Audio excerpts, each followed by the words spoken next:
Pukul 6 waktu Indonesia Tengah, Radio Republik Indonesia ND menghadirkan Warta Berita.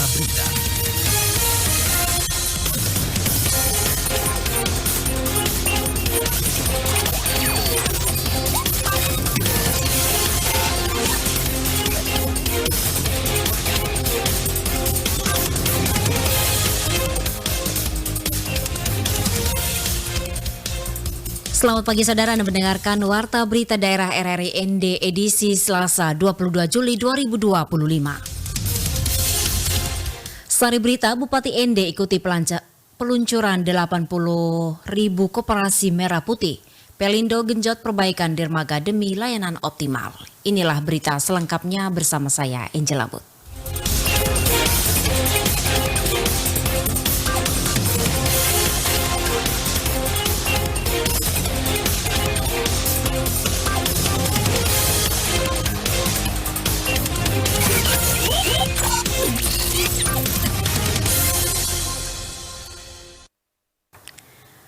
Bupati ND Yosef Benediktus Bade Oda bersama Wakil Bupati Dominikus Minggu Mere mengikuti peluncuran nasional 80.000 kelembagaan koperasi desa atau kelurahan merah putih melalui Zoom meeting pada Senin 21 Juli 2025. Dari ruang Garuda, kantor Bupati ND, laporan Rovinus Wula.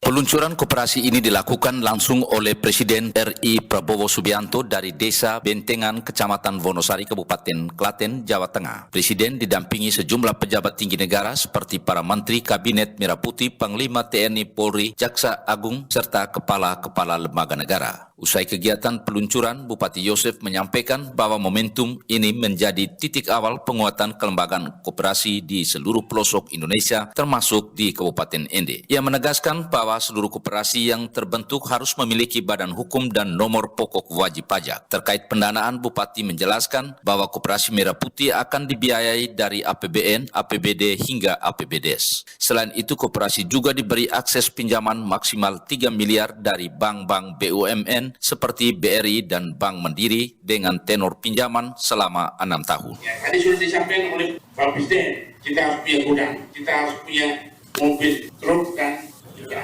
kita punya gerai. Jadi kan usaha juga mencari ya. Keuntungan juga untuk bisa membayar kan, bisa membayar pinjaman tadi. Ya makanya ini saya kira ini kerja besar juga, harus berani juga itu. Makanya tadi disampaikan juga para pengurus juga harus benar-benar profesional ya, tidak bisa sembarangan juga, makanya perlu pelatihan. Bupati Yosef mengatakan pengurus koperasi harus berani dan pengurus harus benar-benar bertanggung jawab serta mengembalikan pinjamannya. Ia menekankan pentingnya pengelolaan dana secara akuntabel dan profesional. Menurut Bupati Yosef, sesuai arahan Presiden agar setiap koperasi memiliki fasilitas pendukung seperti gudang, truk, mobil pick-up, serta gerai usaha untuk menunjang operasional dan pembayaran pinjaman. Karena itu koperasi dituntut tidak hanya aktif tetapi juga produktif. Ia menambahkan pengelolaan koperasi tidak bisa dilakukan secara sembarangan. Oleh karena itu ia meminta agar setiap pengurus mendapatkan pelatihan yang memadai serta berkoordinasi erat dengan dinas koperasi. Lebih lanjut, Bupati Yosef mengatakan menjadi pengurus koperasi bukan hal mudah, maka harus dibekali kemampuan teknis dan manajerial agar koperasi bisa tumbuh dan mandiri. Bupati Yosef juga mengusulkan agar koperasi di daerah juga dapat mencari mitra strategis atau bapak angkat dari dunia usaha koperasi. Hal ini menurutnya dapat mempercepat pengembangan koperasi sebagai model ekonomi lokal. RRI Rovinus Wula melaporkan. PT Pelabuhan Indonesia Persero atau Pelindo Cabang Pelabuhan NDIP terus mempercepat perbaikan dermaga di Pelabuhan ND. Proses ini dilakukan guna meningkatkan layanan pelabuhan serta menjaga keselamatan operasional penumpang dan barang. Selengkapnya, Soima melaporkan. General Manager Pelindo Cabang Pelabuhan NDIP, Jumhari Nasrun, kepada RRI di ruang kerjanya Senin 21 Juli 2025 mengatakan perbaikan menyasar dua area vital, yakni dermaga Roro dan dermaga penumpang yang mengalami kerusakan pada tiang pancang, plat dermaga, fender, dan bolar. Pelindo telah mengganti 11 titik tiang pancang, memperbaiki struktur atas dermaga, dan mengganti peralatan keselamatan. Dijelaskan, hingga pertengahan Juli 2025, progres pekerjaan telah mencapai 40% dari total panjang dermaga 100 meter. Proyek ini ditargetkan rampung sepenuhnya pada akhir tahun untuk mendukung arus transportasi laut yang semakin meningkat. Proyek ini timbul karena insiden, sehingga kita melakukan pertanggungjawaban yakni perbaikan dermaga. Jadi proyek ini bukan proyek yang on planning, bukan menambah kapasitas, tetapi mengembalikan kondisi semula sehingga proyek kita bisa dipakai lagi. Pelabuhan kita bisa kita pakai lagi dengan normal. Jadi ini bentuk tanggung jawabnya kami untuk mengoptimalkan dan memulihkan layanan. Ia melanjutkan, perbaikan ini menjadi prioritas untuk mengembalikan fungsi dermaga secara optimal. Selama masa perbaikan tanpa Jumhari Nasrun, Pelindo juga memastikan layanan tetap berjalan melalui koordinasi intensif bersama KSOP kelas 4 ND. Koordinasi ini dilakukan untuk menjamin kelancaran aktivitas bongkar muat serta keselamatan pelayaran. Anda sedang mendengarkan Warta Berita RRI ND.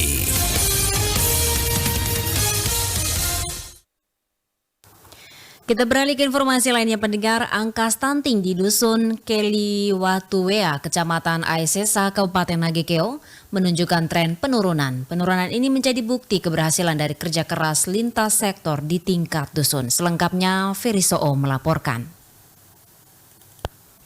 Angka stunting di Dusun Keliwatuwea, Kecamatan Aisesa, Kabupaten Nagekeo menunjukkan tren penurunan. Dari total 22 bayi dan balita yang menjadi sasaran pemantauan, jumlah anak yang mengalami stunting menurun dari 13 menjadi hanya 6 orang. Penurunan ini menjadi bukti keberhasilan dari kerja keras lintas sektor di tingkat dusun. Upaya penekanan angka stunting ini dilakukan melalui berbagai intervensi seperti edukasi gizi, pemberian makanan tambahan, dan kegiatan posyandu. Tenaga Kesehatan Dusun Keliwatuwea, Justina, mengatakan angka stunting di Keliwatuwea saat ini mengalami penurunan yang signifikan dari 13 anak menjadi 6 anak yang mengalami stunting. Tenaga kesehatan terus melakukan berbagai upaya seperti edukasi gizi, pemberian makanan tambahan, dan kegiatan posyandu untuk menekan angka stunting. Stunting awalnya sih 13 orang, sekarang tinggal 6 orang. Proses terjadinya sehingga angka stuntingnya menurun, itu kami ada program PMT, pemberian makan tambahan untuk anak-anak stunting selama 3 bulan. Terus setelah itu kami doping susu dengan telur setiap minggu. Tidak hanya tenaga kesehatan, pemerintah desa juga terlibat aktif dalam gerakan cegah stunting berbasis komunitas. Sinergi ini melibatkan kader, tokoh masyarakat, dan para orang tua dalam membangun kesadaran pentingnya gizi seimbang sejak dini. Langkah ini dinilai efektif dalam mendorong perubahan perilaku keluarga. Penyuluhan tentang pola makan bergizi untuk anak stunting, pentingnya kebersihan, misalnya TBS tuh, kebersihan diri anak-anak, terus kesadaran orang tua juga. Namun masih ada tantangan yang dihadapi, rendahnya literasi gizi di kalangan masyarakat dan keterbatasan jumlah tenaga kesehatan menjadi hambatan dalam menjangkau semua keluarga secara optimal. Untuk itu perlu dukungan berkelanjutan dari semua pihak untuk menjaga momentum penurunan ini. Pemerintah desa dan tenaga kesehatan berharap dengan kolaborasi yang semakin solid dan program yang berkelanjutan, Dusun Keliwatuwea dapat mencapai target 0 kasus stunting di masa mendatang. Harapan ini menjadi semangat baru dalam membangun generasi yang lebih sehat dan berkualitas. RRI ND Ferry Soo melaporkan. Direktur RSUD ND memberikan klarifikasi terkait pelayanan di instalasi gawat darurat RSUD ND yang dinilai menolak pasien. Lady Baden melaporkan. Menanggapi keluhan masyarakat terkait pelayanan instalasi gawat darurat IGD di RSUD ND yang disampaikan melalui program Halo RRI pada Jumat lalu, Direktur RSUD ND Dr. Esther Jelita Puspita memberikan klarifikasi terkait pelayanan RSUD ND. Kepada RRI, Dr. Esther menyampaikan bahwa prinsip dasar pelayanan IGD adalah memberikan layanan cepat, tepat, dan menyelamatkan nyawa pasien dalam kondisi gawat darurat. Setiap pasien yang datang menurutnya akan diperiksa terlebih dahulu melalui proses triase untuk menentukan tingkat kegawat daruratannya. Fungsi IGD itu artinya memberikan pelayanan darurat yang cepat dan tepat, menstabilkan kondisi pasien serta melakukan triase untuk memprioritaskan penanganan pasien berdasarkan tingkat kegawat daruratan. Jadi prinsipnya semua pasien yang ke rumah sakit, ke IGD itu kita tidak akan menolak. Nah, jadi kita menerima pasien, kita periksa dulu kondisinya. Di situ kita akan memilah apakah pasien ini masuk ke dalam gawat darurat atau tidak. Dirinya mengungkapkan pihaknya tidak menolak pasien, hanya menjalankan prosedur pemeriksaan. Ia menambahkan bahwa triase di IGD membagi kondisi pasien dalam 3 kategori, yakni prioritas 1 atau merah, prioritas 2 kuning, dan prioritas 3 hijau. Pasien dengan kategori hijau biasanya tidak dalam kondisi darurat dan bisa ditangani melalui layanan rawat jalan. Dirinya mengungkapkan bahwa ini sesuai standar triase yang berlaku di seluruh layanan gawat darurat. Kan kita ada pembagian triase, ada prioritas 1, prioritas 2, dan prioritas 3. Nah, jadi triase ada merah, kuning, hijau. Yang masuk ke dalam kategori hijau itu pasien-pasien yang penanganannya bisa rawat jalan. Dokter atau perawat menjelaskan kepada pasien atau keluarganya. Ia juga menegaskan bahwa pihak medis wajib menyampaikan kondisi pasien kepada keluarga dan penjelasan mengenai hasil triase perlu disampaikan secara jelas agar tidak terjadi kesalahpahaman. Dr. Esther berharap klarifikasi ini dapat memberikan pemahaman kepada publik mengenai sistem pelayanan yang berlaku khususnya di unit IGD. RRI ND Lady Badin melaporkan. Pengunjung minta pemerintah untuk memperhatikan akses jalan menuju destinasi wisata di Kabupaten Ngada. Laporan Nikolaus Makumeli. Keluhan terkait akses jalan yang rusak menuju destinasi wisata Kampung Adat Bena tersebut disampaikan salah satu pengunjung beberapa waktu lalu. Kepada RRI, Fahjirin, salah satu wisatawan asal Makassar, selain menyampaikan rasa kagumnya terhadap objek wisata Kampung Adat Bena, namun pada kesempatan tersebut, dirinya juga keluhkan terkait akses jalan yang rusak menuju destinasi wisata Kampung Adat Bena dan meminta perhatian dari pemerintah daerah setempat. Dirinya mengharapkan kiranya ke depan akses jalan dapat diperbaiki sehingga dapat meningkatkan kenyamanan bagi para wisatawan yang datang berkunjung ke destinasi-destinasi wisata di Kabupaten Ngada. Nama saya Fajrin, asal saya Makassar, dan saya ke sini untuk mengunjungi desa Bena, ya Kampung Adat Bena. Harapan saya semoga ke depannya jalan masuknya bisa lebih bagus lagi, lebih baik lagi. Kesannya menarik banget. Beda dari yang lain. Bentuk-bentuk rumahnya unik-unik. Dan orang-orangnya ramah juga. Kabupaten Ngada Nusa Tenggara Timur memiliki beragam destinasi wisata menarik, mulai dari dataran tinggi hingga keindahan laut dengan wisata unggulan, yakni wisata alam, serta wisata budaya dan sejarah. RRI ND Nikolaus Makumeli melaporkan.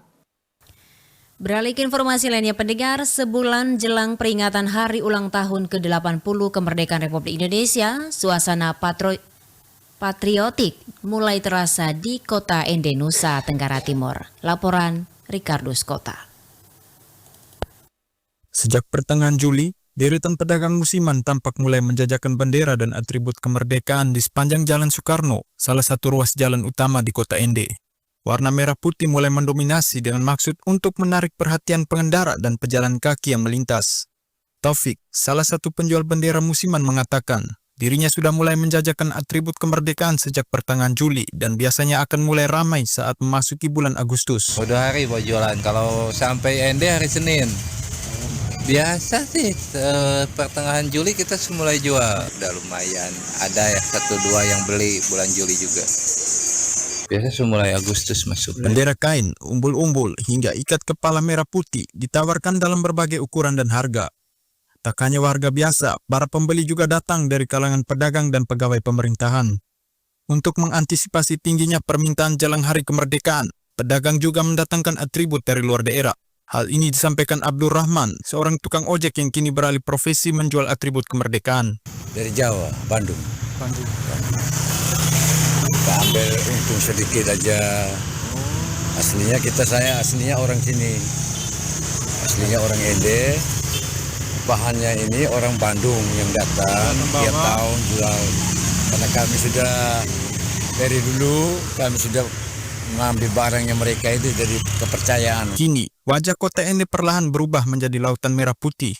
Para penjual berharap semangat nasionalisme terus tumbuh di tengah masyarakat sekaligus membuka peluang ekonomi jelang hari besar bangsa. RRI ND Ricardus Kota melaporkan.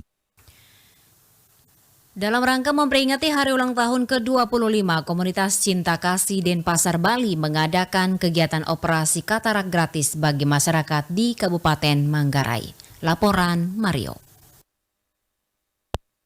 Dalam rangka memperingati hari ulang tahun ke-25, Komunitas Cinta Kasih Denpasar Bali bekerjasama dengan komunitas John Faucett Foundation, disponsori oleh komunitas Luxmundi atau Terang Dunia Ruteng dan Nine Links Foundation, serta didukung oleh pemerintah Kabupaten Manggarai dan Keuskupan Ruteng, serta Persatuan Dokter Spesialis Mata Indonesia, mengadakan kegiatan operasi katarak gratis bagi masyarakat di Kabupaten Manggarai. Pendaftaran dan screening calon pasien operasi katarak ini dibuka dari tanggal 20 hingga 23 Juli 2025 yang berlangsung di Aula Asunta Ruteng, sedangkan pelaksanaan operasi akan dilakukan di Rumah Sakit Dr. Ben Boy Ruteng. Peserta hanya perlu membawa KTP untuk mendaftar. Pada hari pertama, sebanyak 515 peserta terdaftar dan mengikuti proses screening. Setelah melalui seleksi medis yang ketat, 80 peserta dinyatakan memenuhi syarat untuk menjalani tindakan operasi katarak. Ketua Komunitas Cinta Kasih Denpasar Helen Cundawan menjelaskan bahwa kegiatan operasi katarak gratis ini merupakan wujud nyata komitmen bersama untuk memberikan layanan kesehatan mata kepada masyarakat yang membutuhkan, terutama bagi mereka yang kurang mampu secara finansial. Kami dari Komunitas Cinta Kasih Denpasar itu mengadakan operasi katarak ini dengan bersyukurnya ketika sudah berumur 25 tahun. Jadi kita bikin operasi untuk membantu masyarakat di Ruteng supaya siapa tahu yang kurang mampu, kan kita ini semua jalankan dengan gratis. Semoga apa yang kita berbuat di Ruteng ini berguna bagi masyarakat Ruteng. Menurutnya kegiatan ini juga terbuka bagi semua kalangan tanpa batasan agama, suku atau budaya sebagai wujud kepedulian yang inklusif dan tanpa pamrih. Dan kita menjalankan ini tidak pilih. Semua masyarakat yang berkepentingan silakan. Tidak pilih suku atau agama atau semua lapisan masyarakat. Sementara itu Ketua Pelaksana Operasi Katarak Komang Wardana dari komunitas John Faucett Foundation menjelaskan bahwa kegiatan ini merupakan bakti sosial yang ketiga kalinya dengan target 750 peserta per hari untuk screening dan 100 peserta per hari untuk operasi. Ya, ini merupakan baksos tahap yang ketiga kalinya kita di sini. Ya, untuk pelaksanaan hari ini kita rencananya 4 hari di sini. Kita sebenarnya targetkan yang diperiksa itu diundang 750 setiap hari itu ya 4 kali. Untuk operasi kita targetkan 300 selama 4 hari. Ya, untuk hari ini masyarakat yang terdeteksi katarak yang kita bisa operasi 80. Sebenarnya kita sih targetkan cepat itu 100. Yang menambahkan bahwa target pelayanan operasi katarak ini meliputi pemeriksaan mata secara umum, operasi katarak, pemberian kacamata plus minus, serta pemberian obat tetes mata. Selain itu, bagi pasien yang membutuhkan mata palsu juga akan dilayani. Ya, target pelayanan kami itu kan satu, pemeriksaan mata secara umum yang bermasalah dengan mata. Yang kedua, operasi katarak. Yang ketiga, pemberian kacamata plus minus ya, yang tidak dapat operasi, yang perlu kacamata kita berikan. Nah, terus pemberian obat tetes mata. Terakhir itu yang membutuhkan mata palsu. Kalau memang ada yang tidak punya bola mata, itu kita bantu dengan membuat mata palsu. Ya, harapan kami ya bisa membantu masyarakat. Sini kami lihat itu tidak ada dokter mata.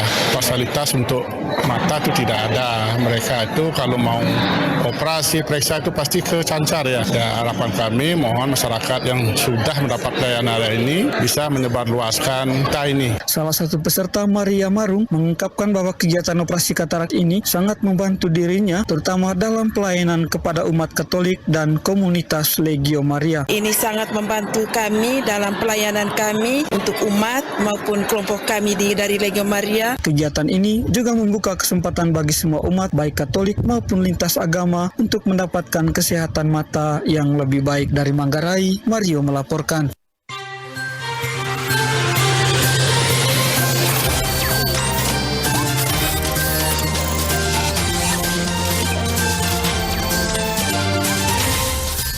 Terima kasih Anda telah mengikuti Warta Berita RRI ND.